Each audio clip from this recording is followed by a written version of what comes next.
Every thing is a promotion. Whether it's அந்த 41 people இறந்து போனாலும் சரி, இதை நான் ஏன் ப்ரமோஷன் சொல்கிறேன்னு நீங்கள் யோசிக்கணும். ஸோ எந்த ஒரு விஷயம் நடந்தாலுமே அது பாசிட்டிவாக இருக்கட்டும் நெகட்டிவாக இருக்கட்டும், it is news, it is in the news. And his name, his image, his video, his photo, every one is talking about Vijay Vijay Vijay wherever you go. அப்போது இட்ஸ் எ ப்ரமோஷன் இல்லையா? It's a promotion for him. It's a negative promotion.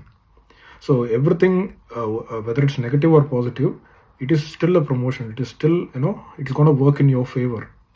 So even VGS கூட இந்த big Boss season 8 நினைக்கிறேன் அவர் சொல்லியிருப்பார், இந்த மாதிரி கேள்வி வந்திருக்கும், இந்த மாதிரி நெகட்டிவாக அவங்கள பற்றி பேசுகிறாங்க, அதை பற்றி என்ன நினைக்கிறீங்க அப்படின்னா, நம்மளை பற்றி பேசுகிற வரைக்கும் அது நல்ல விஷயம் தான் அப்படின்னு சொல்லியிருப்பாரு. ஸோ இதை தான் அவர் மீன் பண்ணியிருப்பார், அதுதான் உண்மை. So Vijay is thriving on this negative promotion. அதனால தான் இந்த அன்னெசரி கான்ட்ரவர்சிஸ் வர்றப்போ கூட he is letting it happen. He is doing it himself. இப்போ ரீசெண்டாக ட்ரிஷாவோட அவர் வந்துட்டு ஒரு